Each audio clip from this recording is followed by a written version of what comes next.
Olá, seja muito bem-vindo ao assunto do dia desta terça-feira. Estamos juntos em mais uma edição do programa aqui na tela da Rede Brasil de Comunicação e é sempre muito bom contar com o seu carinho e com sua audiência. Hoje aqui no programa vamos trazer dicas para melhorar o rendimento escolar do seu filho.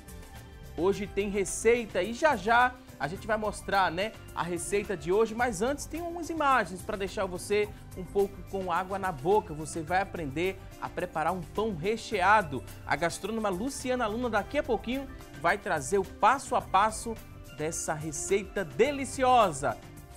Mas antes vamos falar sobre rendimento escolar, porque melhorar esse rendimento escolar dos filhos vai além de acompanhar cadernos e boletins. Os responsáveis eles precisam estar envolvidos com toda a vida dos estudantes, isso desde o início do ano letivo. Ações simples no dia a dia da família, de acordo com especialistas, podem alavancar o aprendizado e evitar que o aluno ele chegue ao fim do ano no sufoco. Ajudar o filho a manter uma rotina com horários de estudo e lazer, motivar também a criança e manter um diálogo com a instituição de ensino são alguns passos para conquistar boas notas. São algumas dicas que vamos repassar no decorrer do nosso programa também. As convidadas irão repassar muitas outras dicas para você colocar em prática. Desde já quero apresentar aqui as nossas duas especialistas que irão nos auxiliar no bate-papo de hoje. Primeiro, vou apresentar você que está em casa, a Betânia Ferreira. Betânia é pedagoga e especialista em língua portuguesa. Também vai nos ajudar com muitas dicas e orientações a Michele Almeida. Michele é psicopedagoga. Daqui a pouquinho a gente dá início aqui ao nosso bate-papo de hoje, mas a partir deste momento tem uma reportagem que conta um pouco da rotina de estudos do Heitor Carneiro, isso mesmo, a rotina de estudos do Heitor Carneiro. Ele tem apenas 7 anos. Confira!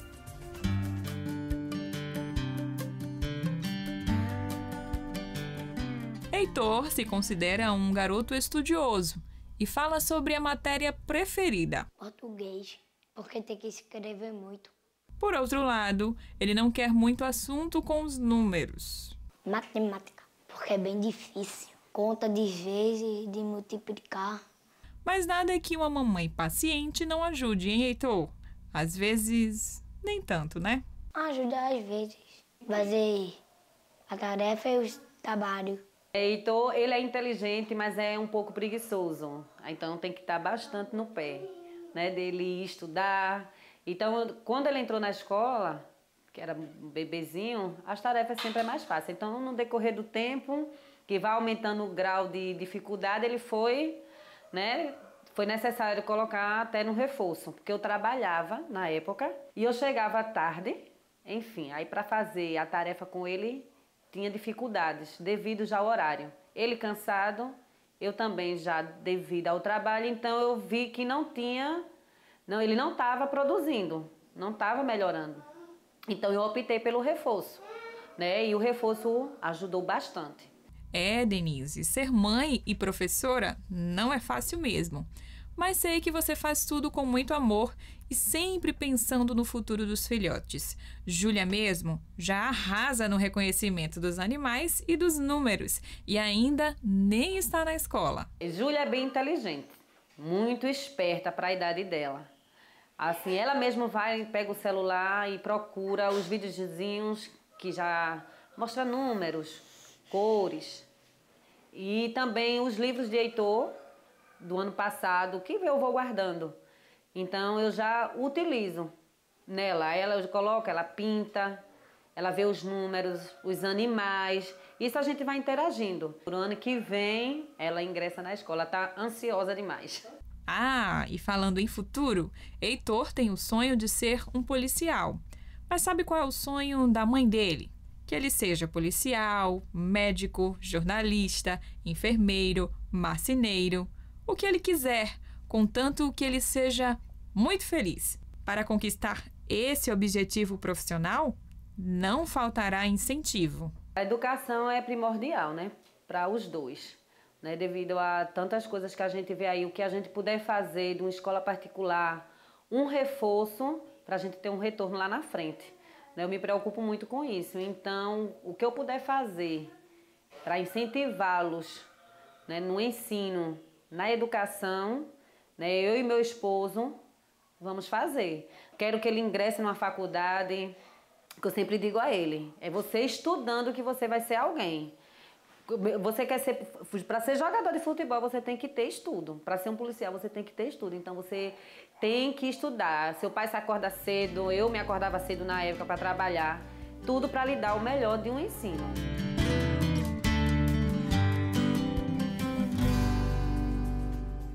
Pois bem, com toda certeza, qualquer que seja, né, a profissão que o Heitor venha a escolher, ele vai ser muito feliz. Ele tem essa base muito importante, esse apoio da família. A gente viu esse belíssimo exemplo da Denise, né? O filho tem uma certa dificuldade em matemática, mas a mãe é paciente e ajuda a esse filho e dá esse suporte. Ele pode escolher qualquer profissão, portanto que ele estude e seja muito feliz. Daqui a pouquinho vamos falar um pouco mais sobre a importância desse apoio da família, se tem a influência, né, no rendimento escolar ou não do filho. Daqui a pouquinho as nossas convidadas vão nos explicar mais sobre o assunto. Mas antes, a gente quer chamar você que está em casa a participar aqui do nosso programa. Vamos interagir? Vamos construir juntos esta edição do programa? Olha só, vamos lançar a nossa enquete. A pergunta do dia hoje é a seguinte: você que está em casa vai ligar para a gente para responder o seguinte: você costuma frequentar a escola do seu filho para acompanhar o rendimento escolar? Você tem esse hábito, sim ou não? A gente faz questão de saber. Liga pra gente, 3424-1547 é a nossa linha interativa. Ela já está disponível para você participar aqui conosco. Você também pode interagir no 3424-1977. São 2 números para você ligar para a gente, responde nossa pergunta, manda também a sua dúvida sobre o assunto ou manda uma frase para passar aqui, ó, na telinha do assunto do dia. Se você tem acesso à internet, também já pode interagir com a gente através do facebook.com/assunto do dia, que é a nossa fanpage. Acessa lá, deixa sua pergunta, responde nossa enquete. Daqui a pouquinho, nossas convidadas terão o maior prazer em responder a sua dúvida. Sua pergunta também pode ser enviada através do nosso WhatsApp. O número é simples, 99209-4819, 99209-4819. Mande aí sua pergunta que daqui a pouquinho vamos ler ao vivo. E você que está em casa, sabia que você também pode estimular seu filho com conteúdos divertidos? Existem várias plataformas que ensinam enquanto os pequenos se divertem. O conhecimento extracurricular pode ser estimulado através de jogos, filmes educativos ou também através de aplicativos e passeios para lugares como museus interativos. A tecnologia ela tem muito a mostrar sobre vários assuntos, como história, geografia, animais, química e até a matemática tão temida pelo Heitor. Basta pesquisar, você papai e você mamãe, e depois começar a estimular o seu filho para que ele melhore, né, esse rendimento escolar. E a gente vai aprender muito mais sobre o assunto com as convidadas de hoje. Quero dizer que é um prazer recebê-las aqui no nosso programa. Betânia Ferreira, pedagoga, seja muito bem-vinda aqui ao nosso espaço mais uma vez. Muito obrigada, muito legal vir para cá conversar com vocês. Em casa também as pessoas estão com um tema muito interessante, especialmente por ser final de ano letivo. E as coisas começam então a se complicar um pouquinho. Mas há jeito para esses detalhes. Que bom que ainda há esperança, né, para esse aluno. Também queria dar boas-vindas a Michele Almeida, ela que é psicopedagoga. Seja bem-vinda aqui ao nosso programa. Obrigada, agradeço o convite. É um prazer estar aqui com todos vocês, o pessoal aí de casa também. Realmente é um tema desafiador, mas dizer que com essa parceria escola e família, a gente consegue sim resolver o rendimento dos nossos filhos. E vamos ficar junto, que tem muitas dicas boas e a gente vai conseguir reverter. Ainda há tempo, né, para reverter essa situação. O pai e a mãe, esses dois devem começar por onde, né, para tentar melhorar esse rendimento nos poucos dias, né, que restam ainda para terminar o ano letivo. Por onde que esse papai e essa mamãe começam a melhorar esse rendimento? Existem 2 abordagens, né? 2 abordagens bem especiais.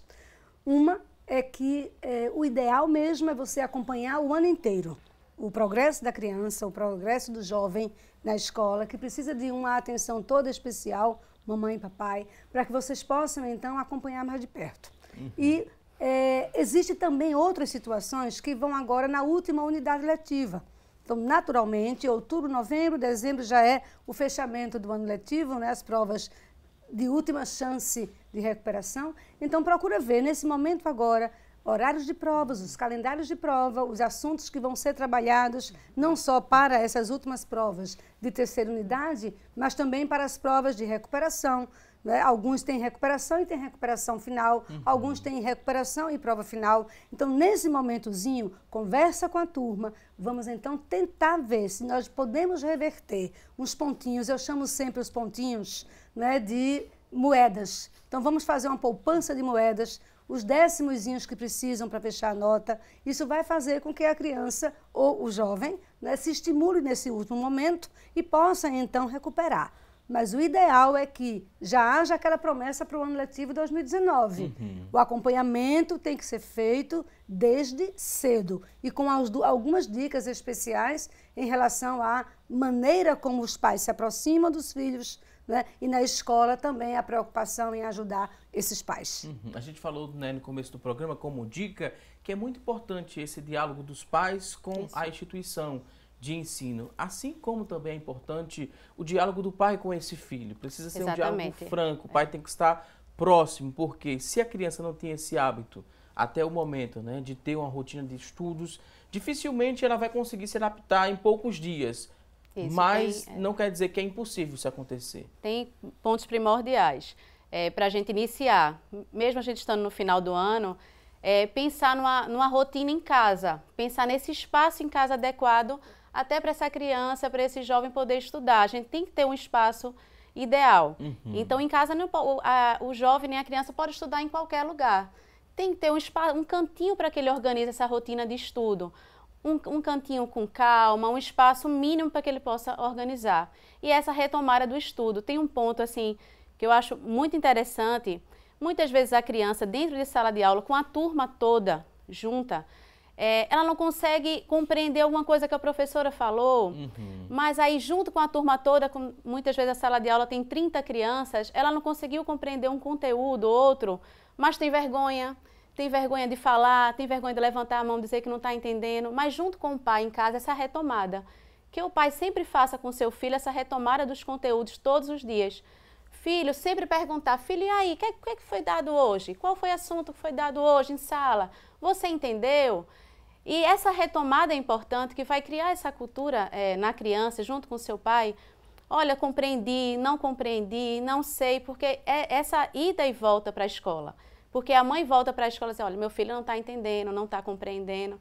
Porque a gente quebra até essa timidez e cria essa rotina de saber se eu consolidei ou não o conteúdo. Isso é importante, fazer essa retomada também. Para tentar resumir, né, em síntese, para quem está em casa compreender, o que seria esse rendimento escolar e por que ele é tão importante? São só notas ou não? É mais do que isso? É o aprendizado, né, que é demonstrado a partir de uma nota. Né? Então, eu tenho que ter o meu boletim de acordo com as normas da instituição, que tem que ter média 7 ou média 6, e para isso você tem que demonstrar que aprendeu.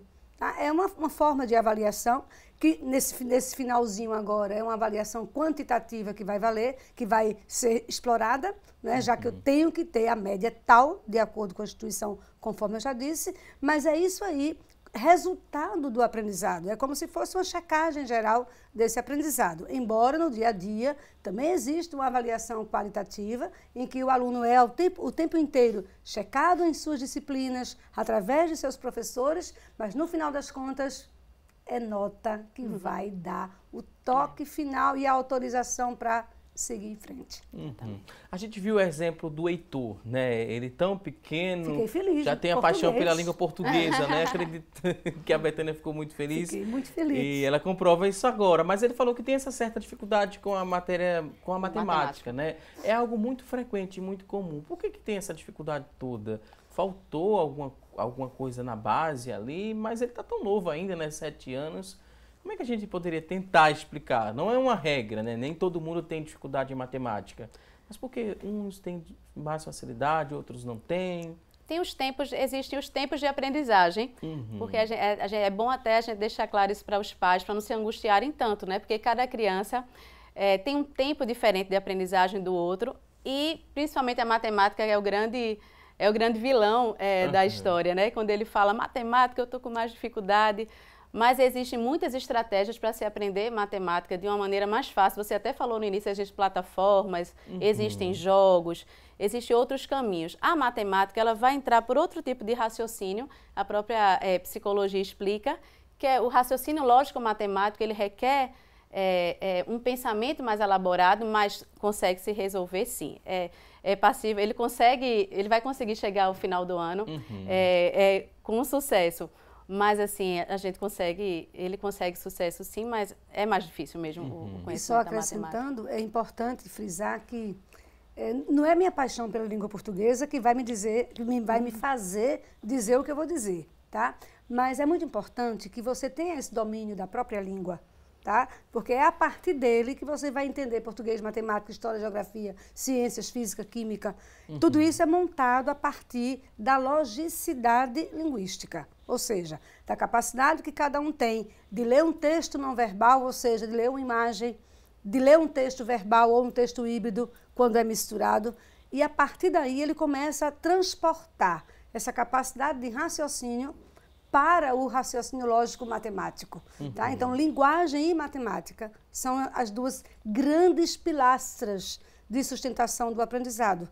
Então, partindo disso, se a criança já gosta de português, é maravilhoso. Eu tenho casos de crianças que chegam sem entender e depois, aos pouquinhos, sem decorar nada, eles vão entendendo como é que se formam as ideias, como é que se montam os pensamentos, uma sequência de palavrinhas em sujeito, predicado, complemento, e isso vai se reportar aos pouquinhos para física, química, matemática, para as outras disciplinas. Então é muito importante que português e matemática sejam duas bases muito fortes e o Brasil está precisando investir justamente nessa área. As deficiências lá no ensino médio, eu dou aula no ensino médio também, né? Então essas diferenças fazem com que a dificuldade de aprendizado, principalmente na base, na idade do Heitor, né? Isso aí está muito bem orientado pela mãe, mas é preciso que haja um controle maior sobre isso, né? Porque sem essa base, lá na frente vão ficar os vazios, como uma caçamba de gelo, tá? E você tira uns pedacinhos assim, e para você complementar aqueles espaços, você vai precisar de mais água, tá? Então você precisa de mais aprendizado para tocar a vida para frente na área do aprendizado. E para essa base, né, ser cada vez mais sólida e ter êxito, o profissional que leciona, né, que vai ensinar para esses alunos, a forma que ele passa o conteúdo também vai influenciar para essa base ser sólida? Porque eu pergunto isso porque eu tive uma certa dificuldade em química. Mas eu lembro que eu tive uma professora, né, que durou um certo tempo o acompanhamento com essa professora, onde a forma que ela passava aquele conteúdo não era interessante, não era só para mim. Eu enxergava que era para várias pessoas e até hoje todas se queixam, né, que teve essa certa dificuldade por conta da forma como essa matéria ela foi apresentada. Em relação à matemática, nós da pedagogia chamamos de alfabetização matemática agora. Tanto em relação ao português, a gente chama do letramento, fala na perspectiva do letramento, não só naquela alfabetização, na visão da decodificação, de ensinar somente as letras, então desde a educação infantil nessa concepção do letramento, tanto para a matemática também, da alfabetização matemática, para quebrar essa dificuldade, porque se a gente fizer uma pergunta para as crianças em geral, qual a matéria que mais gosta? Aí sempre que vai para a matemática, vai, não, matemática não, é mais difícil. Aí nessa concepção da alfabetização matemática é discutir que a matemática está na nossa vida. A criança compreende matemática de uma maneira muito simples, mas muitas vezes quando vamos para os conhecimentos sistematizados, que estão nos livros didáticos, aí fica complicado, mas não é. Porque a matemática está na contagem do brinquedo, os números estão na nossa vida. Agora, essa transposição para o livro, para a matemática a gente chama sistematizada, para o conteúdo que fica complexo. Então, tem um termo novo assim que se está utilizando, que é a alfabetização matemática, que é tornar a matemática que está na vida simples, para que o aluno possa aprender e não tenha esses problemas na vida do estudante e do ensino médio. Eu não chego com esse problema mais tarde. Ok, vou pedir licença mais uma vez aqui às convidadas. Agora a gente vai a um rápido intervalo. Daqui a pouquinho tem mais assunto do dia, mas antes vamos conferir como é que fica a situação do tempo. Vamos à previsão do tempo para hoje. Agora a gente vai a um rápido intervalo. Daqui a pouquinho tem mais assunto do dia. Até já!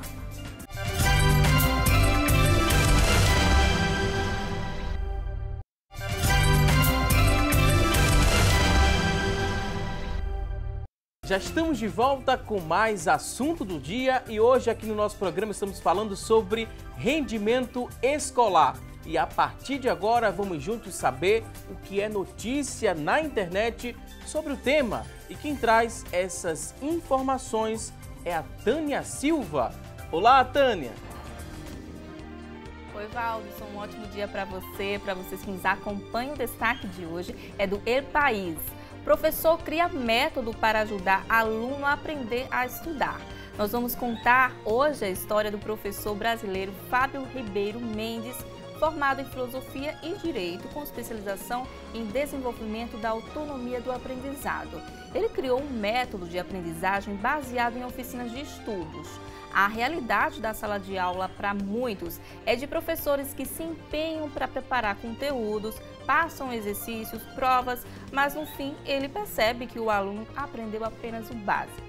Para mudar essa realidade, há 10 anos, o professor Fábio Ribeiro desenvolveu o método de estudo das 4 etapas. A primeira etapa é fazer uma leitura do conteúdo rápida e superficial. A leitura panorâmica, depois selecionar e marcar os trechos mais importantes do texto, anotar informações mais relevantes e, por último, fazer exercícios que vão testar se o aluno aprendeu o conteúdo e levantar algumas dúvidas. Agora a gente volta ao estúdio com você, Valdes. Ok, Tânia Silva, muito obrigado por essa informação e com toda certeza, né? Antes de criar todo esse método, existiu ali uma paixão muito forte pela profissão e pelos alunos, né? Isso na prática acontece bastante, né, Betânia? É isso que acontece. O professor vê a necessidade, né, e a carência desses alunos e tenta criar alguma coisa para dar um suporte a esses alunos. Cada um com o seu jeito, cada um com a sua capacidade de fazer com que haja, por parte do aluno, a apreensão desse conhecimento. Aí vem a questão didática, né? Porque a didática em si é a capacidade que se tem de facilitar o aprendizado. Então não adianta o professor simplesmente ter a teoria. Né? Em muitas situações se diz assim, o professor sabe muito, mas é preciso que ele saiba muito transmitir e fazer com que as pessoas se envolvam ali e que os alunos se envolvam nesse processo. Então, a maneira mais suave, mais lógica, mais consistente e, ao mesmo tempo, às vezes até, para essa turma miúda, lúdica, tá? Que vai fazer com que esses hábitos consigam ser trabalhados e a criança se sinta autônoma para seguir com os seus estudos. Eu me lembro, né, agora, no bloco anterior, eu falei da dificuldade de aprender a matéria de química, mas mais à frente, né, na minha vida escolar, eu tive uma professora também que nos levou ao espaço ciência, e lá tinha uma exposição que falava sobre a química do nosso dia a dia. E ali a gente começou a entender que não era, né, aquele monstro que a gente criou da química. Existia aplicabilidade ali daquela matéria no nosso dia a dia, a gente começou a compreender melhor e entender o conteúdo que tantos outros professores queriam repassar e não conseguiram. Isso também é muito importante que aconteça. É a questão da significação da aprendizagem. Quando a gente dá significado àquele conteúdo que a gente está vendo só na teoria. Então, esse é o concreto, o conhecimento no concreto. Então, a aprendizagem significativa é aquela que dá resultado, quando eu vejo acontecer. Então, isso que o professor mostrou aí é algo que tem essa paixão e que vai dar resultado, vai dar significado. A criança e o jovem, a gente só consegue aprender algo que a gente dá significado a ele. Até nós, adultos, na nossa vida, a gente só tem motivação e desejo por algo que nós damos um significado àquilo, a gente tem uma motivação para aquilo. Então, a gente tem que criar o desejo. Esse é o grande papel do educador, do professor, é criar um desejo por aquilo. Pais. E dos pais. E dos exatamente. pais. Por Criar um quê? desejo, né, por aquilo que vai ser ensinado. Criar uma motivação. Por que eu tenho que aprender isso? Por que eu tenho que estar naquele espaço? Para que aprender? Então, esse desejo é que vai me motivar a aprendizagem. Olha, no Enem, por exemplo, na redação do Enem, tá? Só para a gente contextualizar essa questão do aprendizado, né? Na conclusão, o candidato tem que apresentar uma proposta concreta, tá? De uma sugestão interessante e viável. Quem vai fazer, quem vai procurar implantar isso aí, como vai ser implantado. Então, eu digo sempre para eles o seguinte, que tudo que você tem de experiência de vida, tá? Tudo que você vai buscar nas suas viagens, nas suas saídas com os amigos, na conversa com os pais, nas visitas que você faz. Então, se esse interesse em observar e experimentar for despertado na criança miúda, na criança de infantil 1, de fundamental 1, se os pais, por exemplo, levam para um passeio no final de semana, vamos lá, por exemplo, já que estamos aqui em Pernambuco, né, o Alto da Sé, vai lá no Recife Antigo, vai conhecer o Museu do Estado, vai lá no museu, né, onde era a estação ferroviária. Então, vai conhecer isso aí, porque a criança vai abrindo caminhos, vai abrindo horizontes. E lá na frente, isso vai ser trabalhado de forma tal que vai servir de base para ela contextualizar, para ela defender argumentos, trabalhar objetivos. É muito importante que os pais também levem a criança para a escola.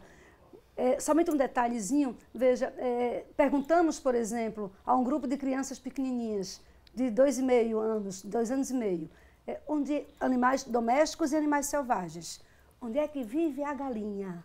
Aí a criança respondeu, no Bom Preço. Então, vai visitar a Feira Livre, vai fazer a criança passear e entender como é que funcionam as coisas. Isso é importante. Até pegando esse gancho, Betânia, que você falou do Enem, mas aí não é o caso do Enem, de produções de redação. Se eu for propor uma redação para uma criança em que escreva sobre um zoológico, se a família nunca proporcionou para aquela criança uma visita ao zoológico, ela não vai poder escrever sobre algo que ela não vivenciou.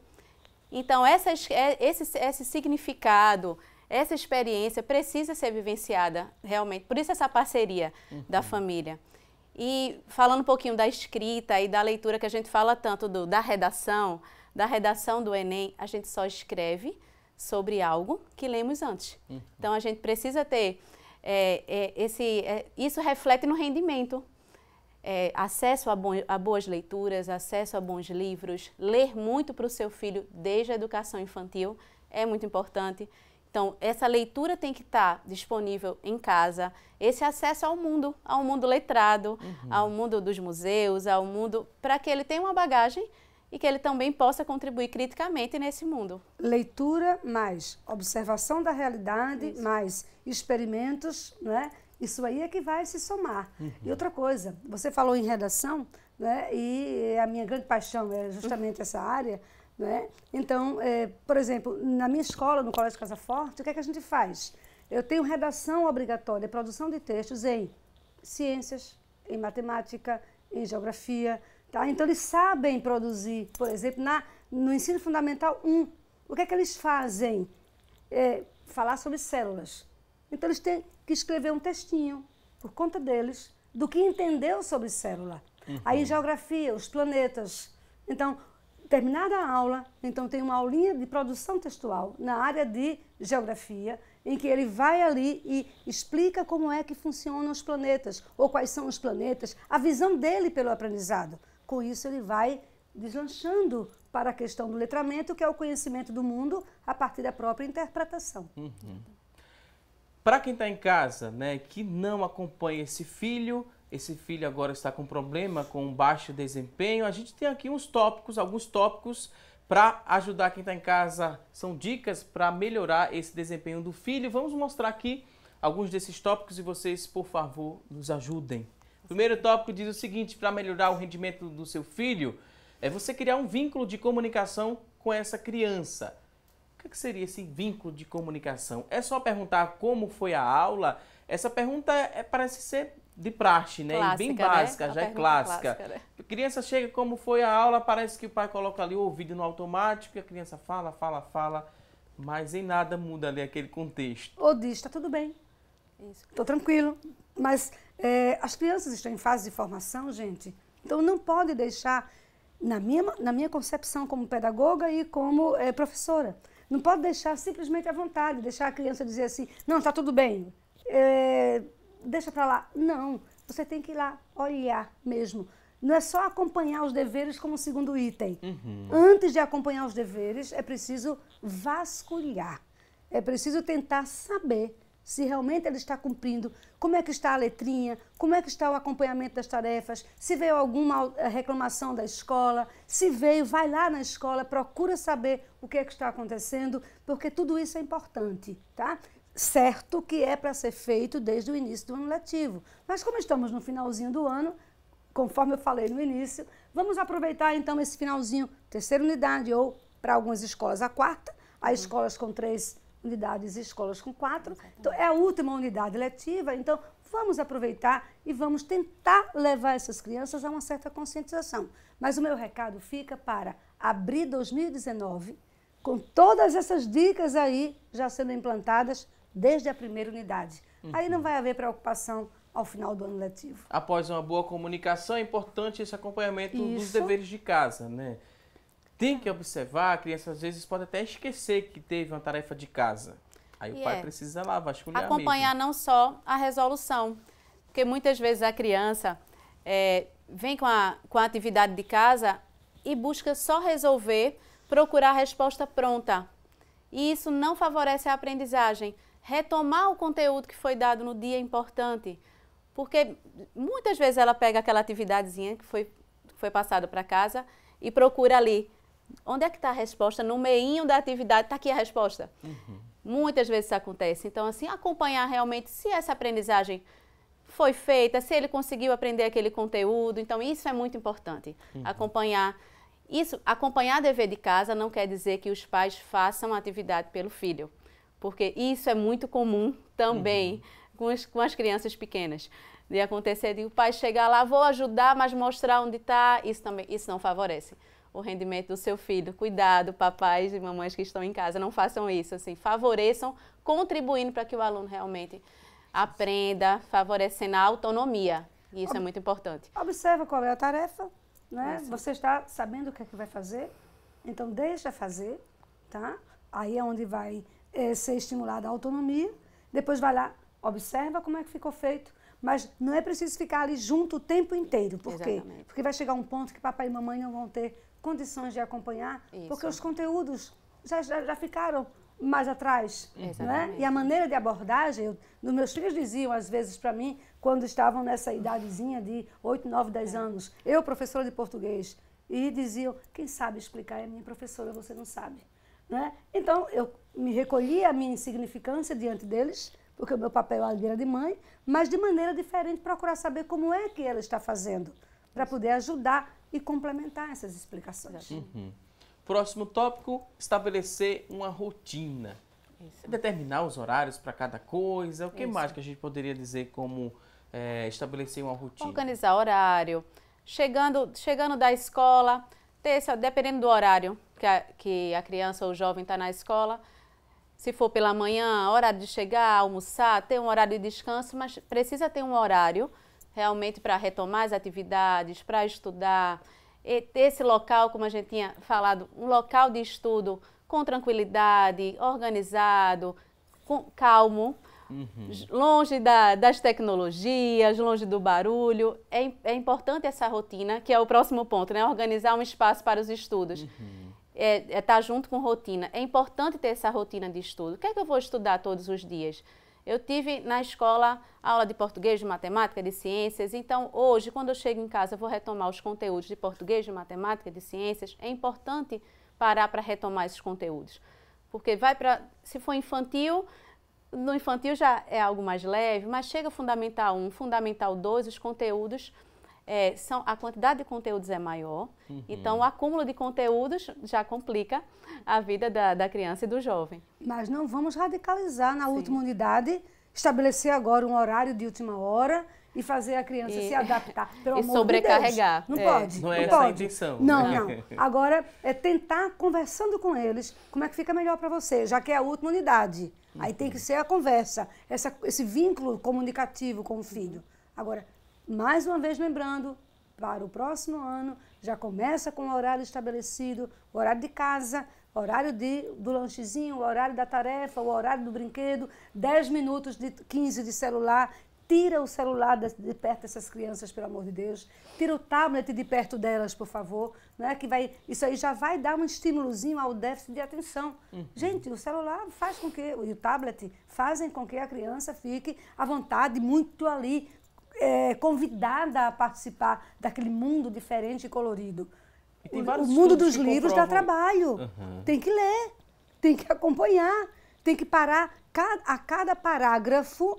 Tem que parar e dizer o que é que eu li nesse parágrafo, vai para o outro parágrafo, o que é que eu li nesse parágrafo, e isso é em português, matemática, física, química, história, geografia, em qualquer área do conhecimento.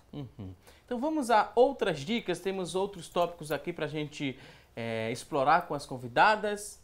Leia com prazer. Eita, Betânia. É muito legal, veja. Eu fico às vezes muito preocupada com a seleção de paradidáticos que fazem nas escolas muitas vezes. Né? Às vezes o livro é muito bom para o professor, é muito bom para uma criança ou um adolescente com 13, 14 anos, mas não pode ser bom para 9 anos de idade, por exemplo. Isso pode criar um trauma incrível, então ler com prazer depende das indicações que são feitas para a criança de acordo com a própria idade. Eu não posso pedir para uma criança de 6º ano ler Dom Casmurro, de Machado de Assis. Então isso aí é dizer, olha, nunca mais essa criança vai se interessar por leitura. Tem que ler alguma coisa que seja legal, que seja compreensível, que esteja dentro do mundo dessa criança. Né? Por exemplo, O Menino do Dedo Verde, de Maurício Druon, que tem a questão da ecologia muito presente, a criança vai se envolver com aquilo e vai despertar no 6º ano, no 5º ano. Aí vai entender que existem livros maravilhosos. Então, ler com prazer é criação de hábito. Exatamente. E a questão de ler com prazer é deixar que o jovem, a criança, escolha o acervo que ele quer, que ele vai gostar. Então, fora os livros que são as escolhas das escolas, das instituições, querer desenvolver esse gosto pela leitura é uma escolha pessoal também, junto com os pais e as crianças e os jovens. Então, eles precisam ter esse acervo pessoal. Então, ler para gostar de ler. Frequentar bibliotecas, frequentar livrarias e ler para gostar de ler. É importante. Quem lê, viaja, né? Isso. E as viagens são maravilhosas. Próximo tópico, ajudar o seu filho a descobrir a forma ideal de estudo. Primeiro, eu já quero perguntar se existe essa forma ideal. Na minha opinião, existe a real. Terra, né? Aí a distância é muito grande, né, entre a real e a ideal. Porque cada um vai ter uma forma específica de estudo, que a gente vai falar das diversas inteligências. Que tem pessoas que são muito visuais, tem pessoas que precisam fazer um resumo para aprender. Ele vai descobrir a melhor maneira de estudo. Mas não custa nada de vez em quando você, na condição de pai, de responsável, né, de você também ajudá-lo. Eu não diria impor, mas diria assim, estabelecer critérios para que a criança entenda que ela precisa cumprir horários, que ela precisa cumprir normas, cumprir regras. Isso de maneira bem legal, na conversa, com a linguagem bem suave, voz baixa, não precisa de fazer nada de excepcional. Basta dizer, hora de estudo e acabou. Pronto, vai trabalhar, depois você vai fazer o que você queira. Que é a rotina, né? É essa questão da rotina que a gente falou, criar essa rotina. Mas lembrando, eu acho que lembrar bem quem está em casa, que o espaço de casa não é a escola, né? A gente não vai criar uma nova escola em casa, né? A gente tem que ter cuidado com esse lazer para também não sobrecarregá-los. E Betânia também falou, né? Já é fim de ano, a gente também não pode eles não Mas deixam se de ser... pressionar é pior. Não deixam de ser crianças e não deixam de ser jovens, e a gente precisa também dar essa leveza para eles. E por fim, né, você relacionar o que acontece na escola ao que acontece em família. A gente veio aqui falar um pouco sobre isso. Já também, falou, é só para a gente fechar, né? A escola tem por obrigação, né, a condição favorável ao aprendizado, não é? Os pais precisam fazer com que também esse aprendizado seja reforçado, mas de maneira bem suave, tá? E fazendo com que as contribuições de ir da escola, de envolvimento com as atividades que a escola faz. A maioria das escolas faz atividades extra-classe, faz eventos especiais. Então, se há um evento, participe desse evento, não é? Vá lá frequentar a escola de forma que você consiga ver no ambiente escolar o ambiente em que seu filho está aprendendo. É muito importante que haja essa credibilidade, não é? E não apenas reclamar, não apenas dizer que não está certo, ou então de dizer que deveria ser assim. Conversa. Eu tenho certeza de que os profissionais de educação que estão ali à frente da proposta pedagógica da escola, eles vão conseguir conversar e dizer qual a forma ideal de um pai, uma mãe, um responsável agir, para que o aprendizado consiga ir adiante de maneira mais leve. Mais uma vez, vou pedir licença às convidadas, vamos a um rápido intervalo. Daqui a pouquinho tem mais assunto do dia. Você que está em casa, tem dúvidas, pode mandar para o nosso WhatsApp 992094819. Aproveite a oportunidade, mande aí quantas dúvidas você tiver. Daqui a pouquinho vamos responder ao vivo cada pergunta que está chegando aqui no nosso WhatsApp. Vamos a uma rápida pausa e até já!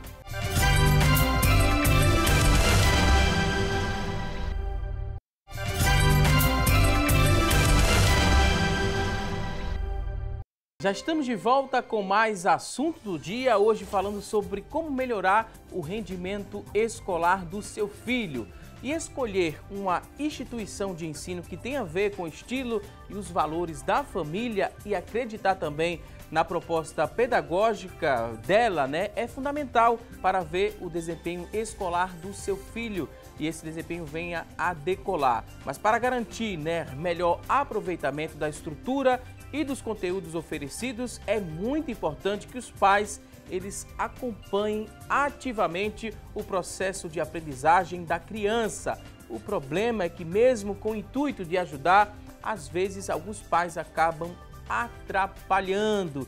E a gente tem aqui uma tela, né, que mostra para você que está em casa o que você deve evitar para não atrapalhar o aprendizado e o rendimento escolar do seu filho. Com a ajuda das convidadas, mais uma vez, vamos trazer essas informações. Não olhar a lição de casa. Quando você tem essa atitude, você está atrapalhando, você está negligenciando aquele cuidado. Seria mais ou menos assim? A criança não está aprendendo, ela está em fase de aprendizado. Então, se ela está aprendendo, ela precisa de orientação de adulto. E o fato de o pai olhar no aluno, né, se ele está acompanhando as lições de casa, as tarefinhas, é obrigação. Gente, educar dá muito trabalho, não é? Educar não vem com manual de instrução. Então, cada um tem que ter a responsabilidade, cada pai, cada mãe, cada responsável, o adulto que convive com a criança, tem que ter a responsabilidade de olhar a tarefa de casa, se está tudo feito direitinho. A criança tem que ter autonomia de fazer só, desde pequenininha já ir orientando assim. Mas depois que terminou, você olha, vê se está tudo ok, é isso mesmo que está sendo feito, e a partir daí, então ela vai adquirindo confiança e cada vez mais vai fazendo tudo sozinha. E esse olhar, a lição de casa é cuidado. Quer educar é cuidado, é a gente estar perto. Até muitas vezes, assim, passei por muitas experiências com crianças pequenas, muitas vezes eles sabem fazer tudo com autonomia, mas eles precisam só esse momento de chegar perto. Só de estar perto assim faz, eu não sei fazer. Olha, não sei fazer nada, professora, quando você chega perto. Faz, mas me diga aí, como é? Faz só. Mas só essa segurança de estar perto, esse cuidado, muda tudo. É só perguntar, precisa de ajuda? Só. Quer que chegue perto? Porque criança precisa Você de consegue cuidado. fazer só, né? Você consegue fazer olhar. só? Então, quando Pode isso é contar negligenciado, é uma atitude realmente que dificulta no rendimento. O próximo tópico fala o seguinte: exigir que a criança decore a matéria. O pai pensa que está fazendo algo bom para essa criança, mas não está. Às vezes, né, tem aquele limite. 20 minutos você decora aí o texto, decora aí a tarefa que você acabou de fazer e você está liberado para brincar. Aí a criança começa a entrar em modo automático, né? Decorar não é aprender, né? Decorar não é aprender. Eu digo brincando para eles que quando você simplesmente decora conceitos, decora regras, né, você corre o risco de, no caminho da escola, levar uma topada e as letrinhas caem no chão. Aí vocês esquecem de tudo. Exatamente. Então é melhor você entender, é você ler o pedacinho e dizer com suas palavras o que você entendeu. Aí entra a questão da aquisição do nível de letramento, deixando simplesmente a leitura como sendo uma mera visualização e passando a ser entendimento e compreensão. Voltamos para a questão do significado. Isso. A gente só aprende se tiver significado. Se eu decoro, não tem significado nenhum para mim, então não tem sentido. E é fácil perceber que esse aluno decorou e não consegue interpretar o que ele estudou? Olha, existem as conversas, né, de bastidores em relação à escola, né, e um aluno, o pai de um aluno foi chamado pela coordenação da escola porque ele havia filado na prova, tá? E o pai, foram chamados dois pais. E um deles ficou muito revoltado porque não educou o filho para isso ou para aquilo, né? E no final da conversa, para ser bem breve, né, a coordenadora disse: olha, foi seu filho quem filou. E eles: não admito, tal e tal. Por quê? Porque fulano de tal escreveu na resposta: não sei. E o seu filho respondeu também não. Então, é justamente a maneira que você tem de trabalhar com palavras. Né? Quando diz também não, então já é uma segunda pessoa que está fazendo isso. Então, essa questão de letramento, essa questão de entendimento de texto, decorar não leva a nada, gente, por favor. É tentar ler e dizer: diga para mim agora o que é que você entendeu, com suas palavrinhas. Ou então, escreva o que você entendeu. E com isso ela vai se apropriando da capacidade de interpretação. Próximo tópico fala sobre os trabalhos escolares. Fazer o trabalho escolar do filho, né? Isso aqui não deve acontecer. Não. Auxiliar é diferente de fazer. Exatamente. Contribuir, fazer junto, comprar os materiais, vamos juntos, mas fazer nunca vai ser o trabalho da criança nem do jovem, vai ser algo que está feito por outro. E é muito comum a gente chegar na escola, tá tudo bem arrumado, tudo feito pelos pais, assim, e não vai ser o mérito da criança, Um nem do lembrete jovem. importante é que na fase de aquisição de linguagem, na parte de alfabetização, por exemplo, não pegue na mão da criança. Não pegue na mão da criança para ajudá-la a fazer. Exatamente. Deixa, ela começa fazendo meio tronchinho, não atende linha, mas aos pouquinhos ela vai se equilibrando. Papai e mamãe não pode pegar na mãozinha. E pior, não pode fazer por ele. O próximo tópico diz o seguinte: evite, né, usar a calculadora para resolver o problema de matemática. Não faça isso. Por quê?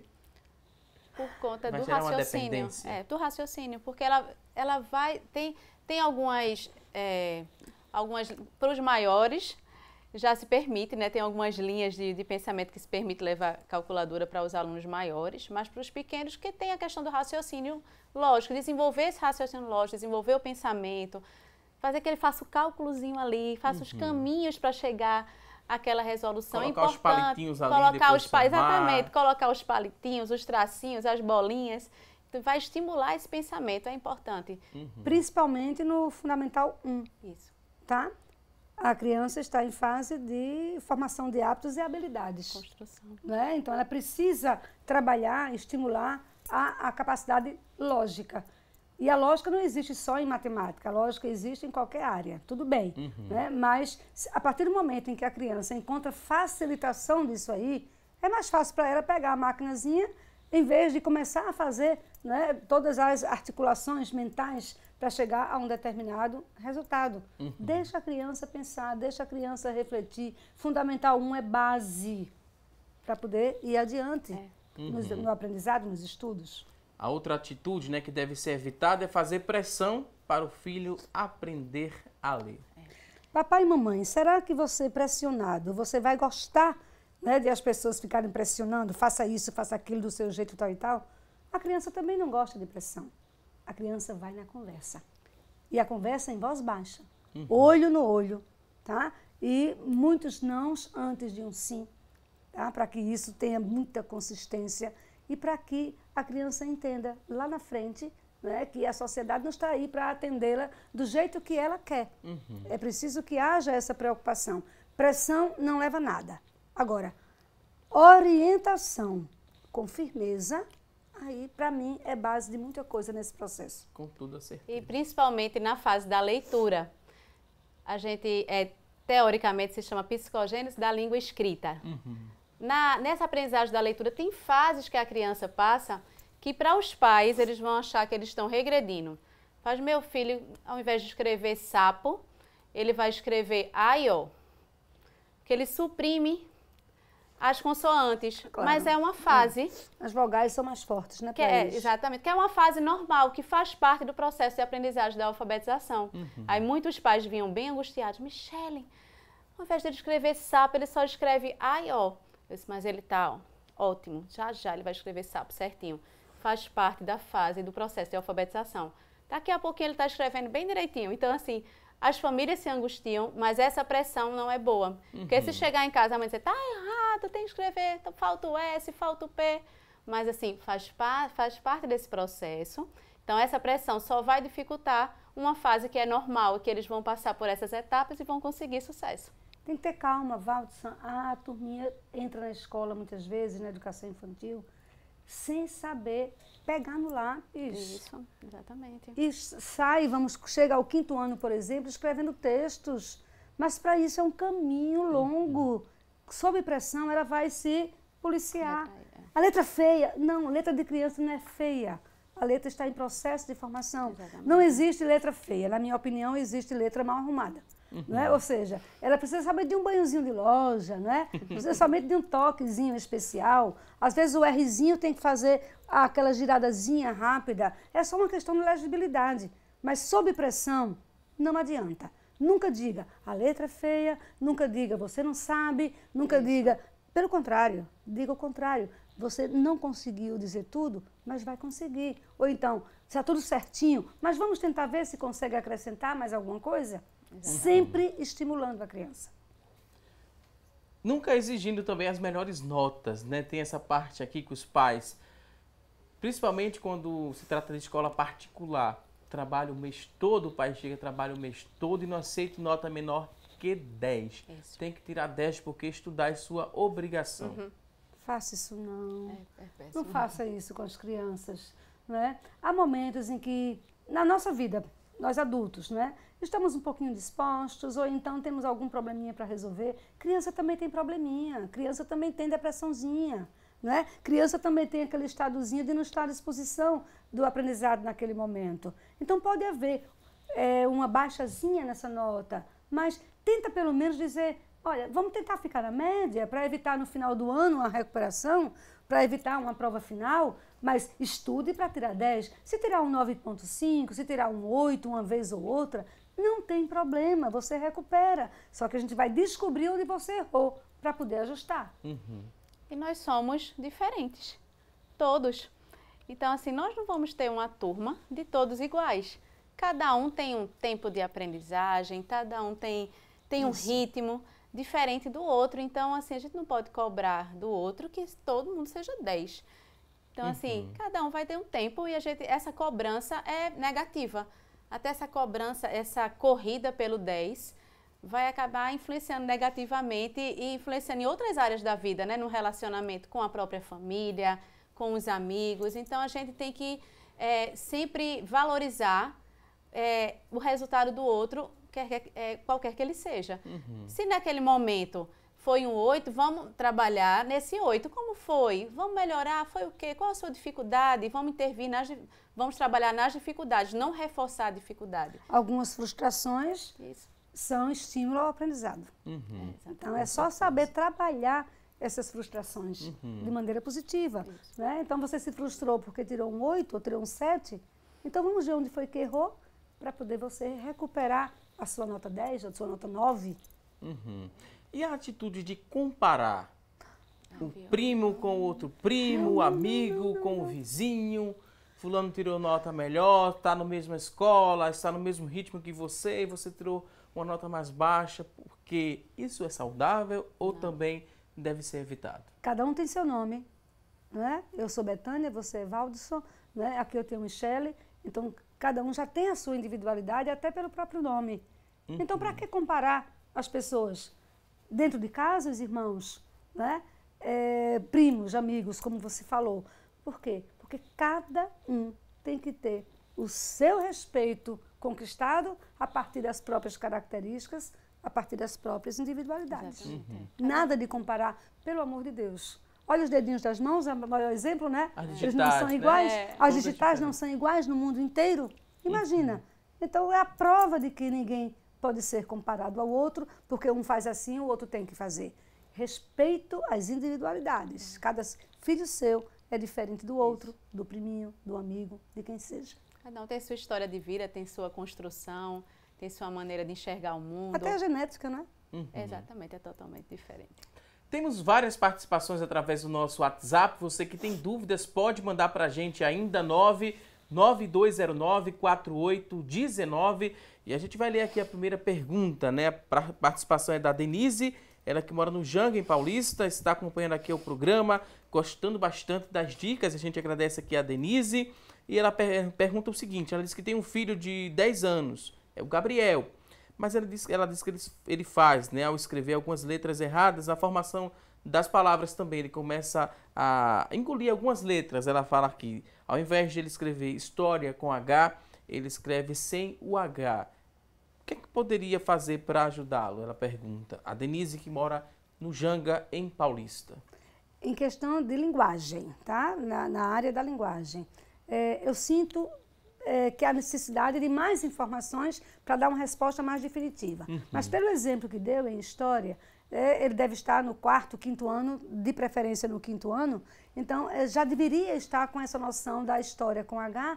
Por quê? Porque é uma palavrinha comum, é uma palavrinha que está no dia a dia dele o tempo inteiro. Então deve haver uma falhazinha aí, né? Mas para confirmar isso aí eu precisaria de mais informações, mas dá para antecipar uma falta de basezinha, não é? No Fundamental 1. Isso vem do primeiro ano, do segundo, do terceiro, chegou ao 5º, talvez sem essa preocupação. Talvez um reforçozinho na base da alfabetização, no processo de silabação e do entendimento de que o H é mudo em algumas situações, mas ele tem que estar presente. Ele fica mudo ali, ele não fala, mas ele está escrito. Então é importante que haja essa preocupação em fazer um reforçozinho na estrutura de alfabetização da criança. Ok. Vou pedir licença aqui às nossas convidadas, daqui a pouco a gente volta a falar mais sobre o tema. A partir de agora a gente vai a um rápido intervalo, mas antes tem uma receita do dia no próximo bloco aqui do nosso programa e a gente tem só um pouquinho do que vai ser esta receita. Luciana Luna tem um recado para você que está em casa. Olá, Luciana! Olá, você está pensando em fazer um lanche fácil hoje? Então, após o intervalo, eu vou dar uma dica deliciosa e super rápida de fazer. Não sai daí!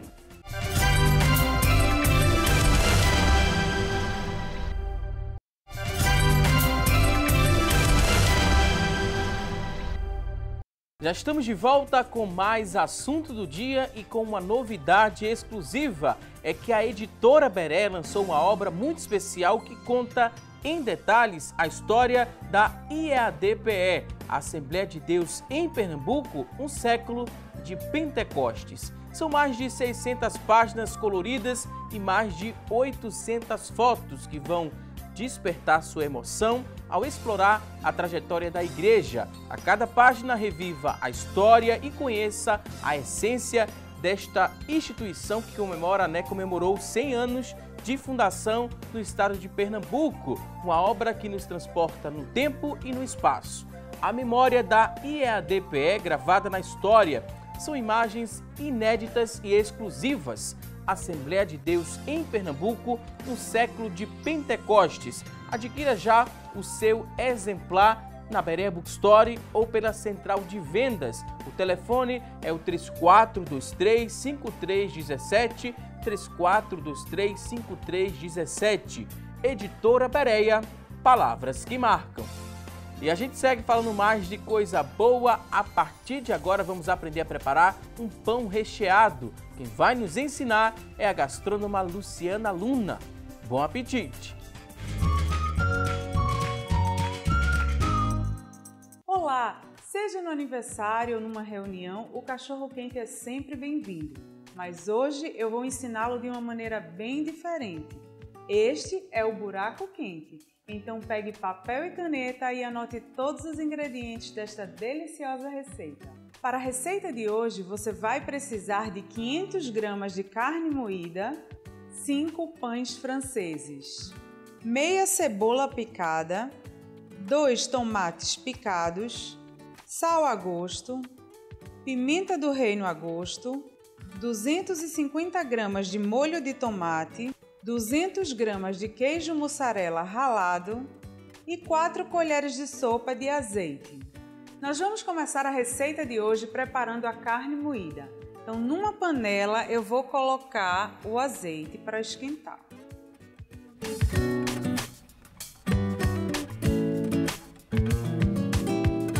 O próximo passo é acrescentar a cebola.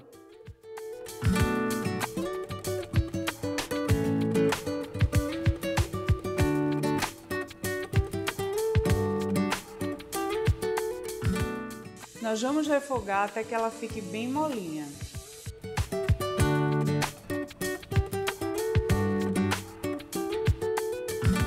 Feito isso, aqui nós temos a carne que não está lavada nem temperada. Então eu vou acrescentar aqui no refogado.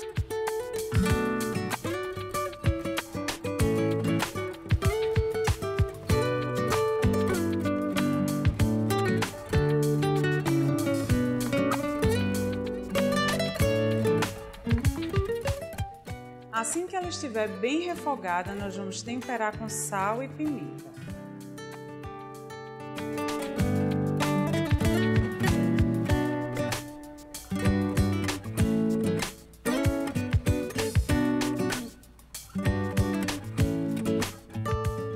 Agora eu vou acrescentar as tomates picadas.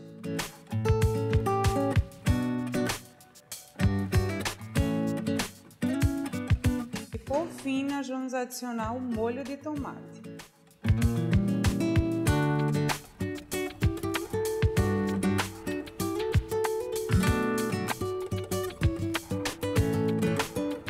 Agora nós vamos deixar cozinhar um pouco.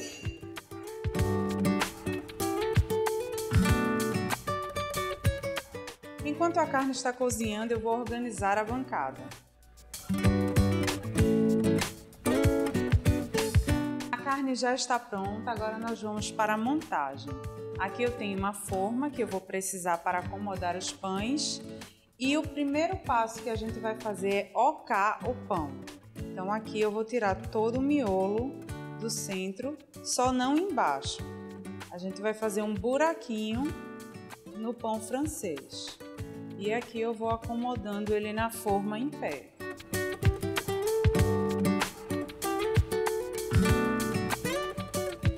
Feito isso, nós vamos rechear com a carne.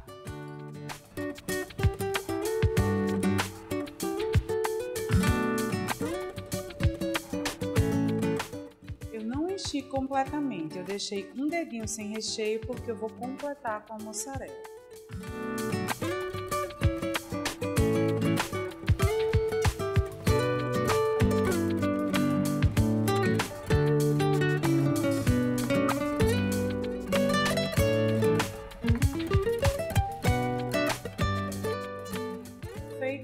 Nós vamos levar ao forno pré-aquecido a 180 graus por aproximadamente 15 minutos ou até que o queijo derreta.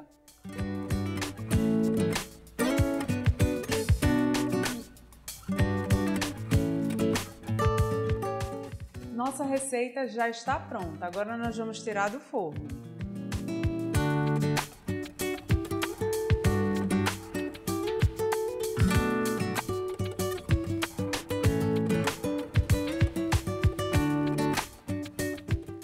Esta foi a nossa dica de hoje. Espero que vocês tenham gostado e nos vemos no próximo Receita do Dia.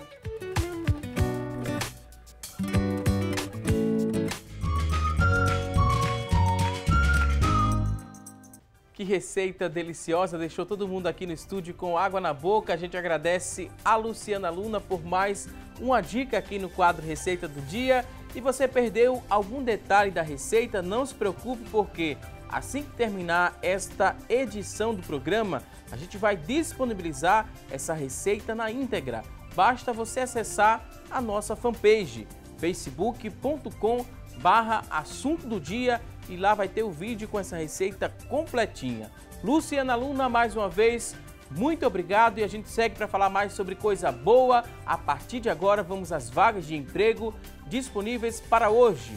Boa sorte!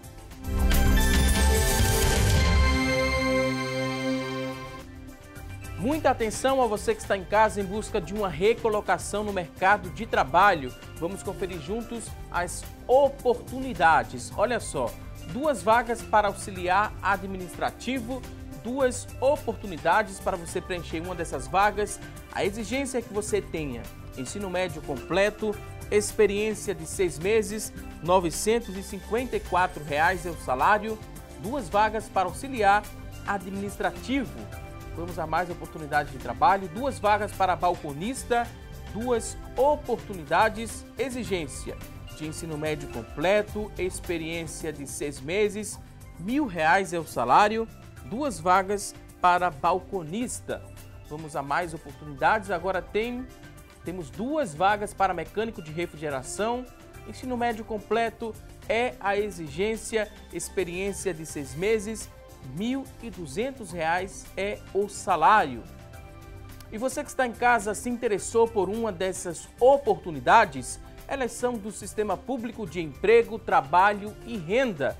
Ele fica localizado na Avenida Rio Branco, no número 155. Avenida Rio Branco, número 155. O telefone para contato é o 3355-2900, 3355-2900. A você que está em casa em busca dessa recolocação, mais uma vez te desejo boa sorte. E agora a gente segue para aprender um pouco mais sobre como melhorar o rendimento escolar do seu filho. Desde o começo do programa, estamos repassando aqui várias dicas com a ajuda das nossas convidadas de hoje, e a gente segue para aprender um pouco mais sobre o assunto. Tem algumas crianças que têm uma certa dificuldade para absorver os conteúdos, são problemas de aprendizagem. Tem como classificar esses problemas e os mais comuns, e a partir de que idade eles são mais frequentes? De pequenininhos, a gente pode começar a observar, depois entrar em processo de análise. Existem situações, por exemplo, em relação à visão, tá? Então, problemas de visão podem ser detectados logo cedo. A criança que, por exemplo, ela se baixa muito para chegar perto da folha de papel, para escrever debruçada, então, na sua mesa, né? Ou na mesa, na carteira escolar. Então, é ficar de olho nisso aí, tá? Então, a gente vai recomendar aos pais que já façam a visita, né, a um oftalmologista, né? Se, por exemplo, você fala várias vezes com a criança e a criança faz de conta que não escutou, existem várias possibilidades aí dentro. Mas vamos descartar a mais séria, que é a questão da audição. Então, vai também procurar saber se tem algum problemazinho. A partir daí, os problemas mais gerais não sendo solucionados, então entra a orientação pedagógica, entra a orientação educacional, entra a psicopedagogia, dando um apoio todo especial e orientando os pais para isso. Corresponde? Existe o déficit de aprendizagem, que é um problema muito recorrente e que acontece desde pequenininho. E que vai ser essa parceria, mais uma vez, da escola e da família. A gente percebe desde a educação infantil, muitas vezes essa criança não consegue aprender. Uma história que a professora conta ou que a mãe está contando em casa, então quando a gente pede para a criança repetir, ela não consegue ordenar. Uma história, um fato, um acontecimento. Então, nessa percepção, isso é muito recorrente, então a gente identifica como déficit de aprendizagem. E o psicopedagogo que vai auxiliar a família para poder sanar. Então, tem que ter um acompanhamento psicopedagógico, tem que fazer isso junto com a escola. Existe déficit de aprendizagem, existe a hiperatividade, que é um outro fator que dificulta o processo de aprendizagem e vai causar um baixo rendimento na escola. Então, o estudante ele não consegue se concentrar. na escola, não consegue se concentrar em nenhuma atividade, ele fica muito elétrico. Então, isso a professora vai observar na escola e os pais também vão observar em casa. Que é uma criança muito agitada, que não consegue parar, muitas vezes fica agressiva com os coleguinhas, com a própria professora. Então, mas tudo isso é passível de observação. Tem um outro fator que é a dislexia, em que a criança, na própria escrita, ela troca as letras, ela escreve, mas ela não consegue. O que ela está vendo no quadro é diferente, ela troca as letras, a visão dela das letras é diferente, o cérebro troca as letras. Quando ela escreve, que chama de dislexia, que também é sanado junto com o psicopedagogo.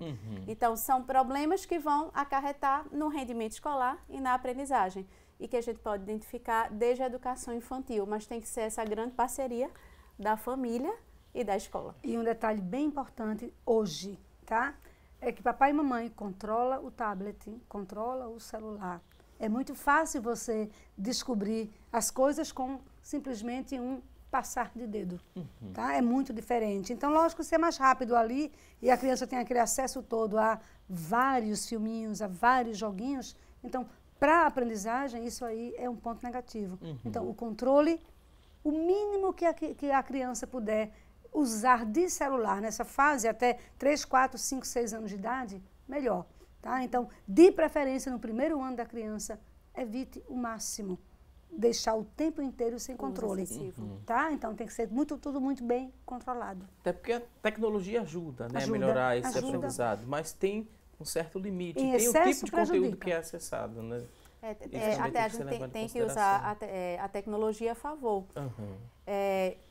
As crianças autistas, por exemplo, a tecnologia favorece a aprendizagem. Então, tem um recurso tecnológico, ele pode ser utilizado a favor, mas a gente tem tudo, uso orientado, tudo tem que ser mediado, né? Tudo tem que ter a mediação tecnologia. E o limite. Que é importante, mas tem que ser orientado, tem que ser estabelecido um determinado período, não ficar muito tempo, principalmente antes de dormir, né? Dormir e a luzinha da tela do celular ou do tablet, ela vai interferir na qualidade do sono. Tá? Então, isso também ajuda a falta de atenção, né? Ajuda ao déficit de aprendizagem, né? De atenção, tudo isso vai facilitar. Tudo, nada em excesso. Né? Às vezes os pais tentam compensar a ausência em algum momento e passa, né? Esse aparelho de tablet ou smartphone para esse filho tentar acalmar o filho, tentar compensar a ausência daquele momento. A partir das 6 horas da noite, não ter acesso a esse tipo de tecnologia, nem computador, nem tablet, nem smartphone, porque dentro do aparelho a gente não percebe a olho nu, mas são vários flashes. Então aquilo ali são vários estímulos neurológicos que são hiperestímulos que aceleram a mente. Então isso interfere num sono de qualidade. Então isso vai interferir em tudo. E também na atenção da criança no outro dia, para acordar bem, para dormir bem. Então, tudo isso influencia. Quando vai atingir um sono mais profundo, já está quase na hora de acordar. Isso. Aí acorda indisposto. Isso. Exatamente. Aí o rendimento escolar cai. Tudo na sua hora. Só basta pensar nisso. Dosado. Tudo na sua hora e tudo bem dosado. Temos uma pergunta agora que chegou por telefone. A Tamires Souza, de Olinda, ela tem 20 anos. E ela perguntou o seguinte: meu filho tem 1 ano e 3 meses. Já ensinei a ele a contar nos dedos e algumas letras também do alfabeto. Ele aprendeu com muita facilidade. Vou colocá-lo na escolinha no começo do ano que vem. Conheço a metodologia da instituição e a professora. Estou fazendo certo? Certo. Eu acho, na minha concepção, no momento que vivemos hoje, né, com todas essas facilidades que existem de tirar a atenção da criança dentro da própria casa, né?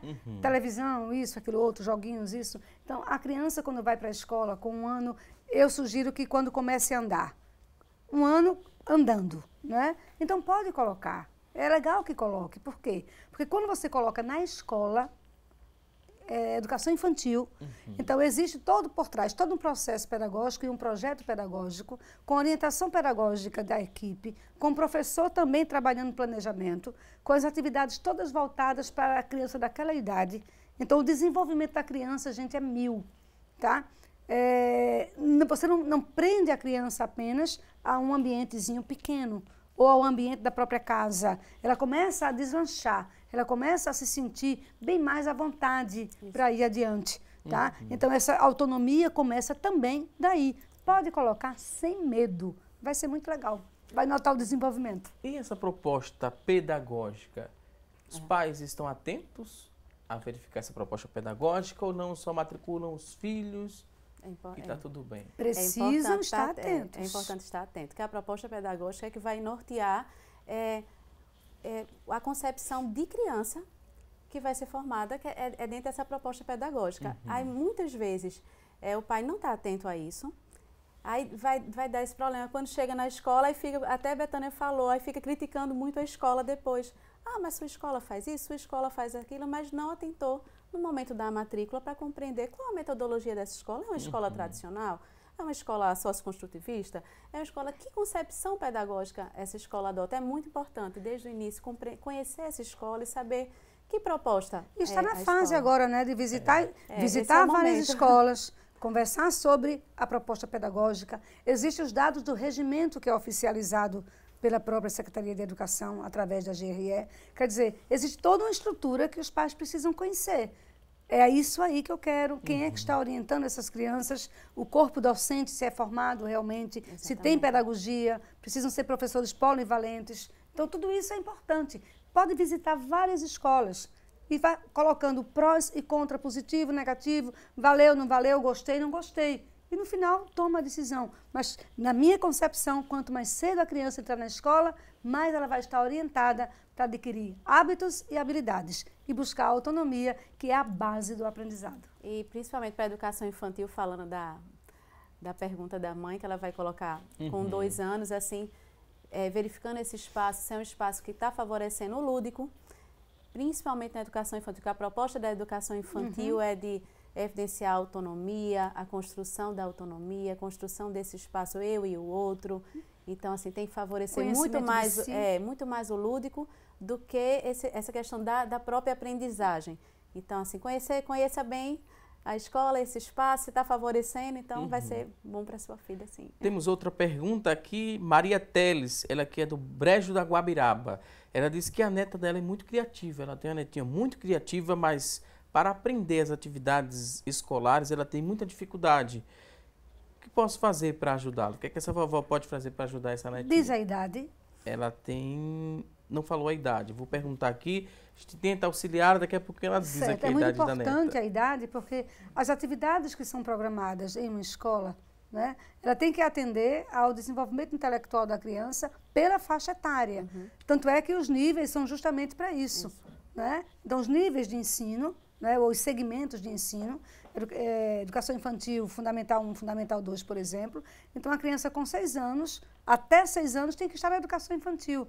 Né? Então, eu preciso saber, ou precisaria saber, né, qual a idade dessa criança, para a gente ver a criatividade dela, até que ponto está indo e o que fazer para estimular mais ainda. Está sendo contemplada nas atividades da escola. Pela idade. Para que ela possa ser envolvida nessas atividades.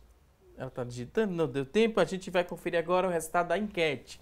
Fizemos uma pergunta no começo do programa e a pergunta de hoje foi a seguinte: você costuma frequentar a escola do seu filho para acompanhar o rendimento escolar? Das pessoas que ligaram para a gente, participaram, 33% responderam que sim e 67% responderam que não tem esse hábito de frequentar a escola para saber o rendimento escolar dos filhos. Então, diante de tantas informações e dicas que a gente repassou, eu espero que quando a gente volte a fazer, né, refazer uma pergunta como essa, esse número mude, porque a maioria que ligou falava o seguinte, que só frequentava quando era chamada para uma reunião. É muito comum isso acontecer. Ou não pode, né? Porque o conhecimento do que está sendo feito e frequentar a escola, acompanhar a criança, não é estar dentro da escola o tempo inteiro. É quando vai levar à escola, quando vai buscar, perguntar, professor, como é que está? Professora, como é que está? Como é que foi hoje? Eu estou sentindo dificuldade nisso ou naquilo. Então, essa conversa informal, primeiro contato, vale a pena. Estamos na reta final do programa, momento de agradecer as nossas convidadas e abrir o espaço para um último recado, bem rapidinho. Michele Almeida, psicopedagoga, muito obrigado pela participação. Um último recado, fique à vontade. Eu que agradeço a presença aqui, junto com Betânia, com Valdes, foi um prazer. E deixar o recadinho para os pais que o cuidado e o afeto é a chave de tudo. Estejam bem pertinho dos seus filhos e cuidem, que eles vão se dar bem na vida em tudo. Muito obrigado. Também queria agradecer a Betânia Ferreira. Betânia é pedagoga, especialista em língua portuguesa. Considerações finais, muito obrigado. Estamos no final do ano, vamos tentar ajustar os detalhes, mas a minha recomendação é, para 2009, organize papai e mamãe a sua própria vida, procure orientar essas crianças para fazer com que elas, desde a primeira unidade, possam então seguir e o aprendizado seja bem legal. Voltem mais vezes aqui ao nosso programa. Você que está em casa, obrigado pelo seu carinho e audiência. E não se esqueça, teremos um novo encontro amanhã, ao vivo, a partir das 9h30 da manhã, aqui na tela da Rede Brasil de Comunicação. Um forte abraço, um excelente dia e até amanhã, se Deus quiser. Até lá!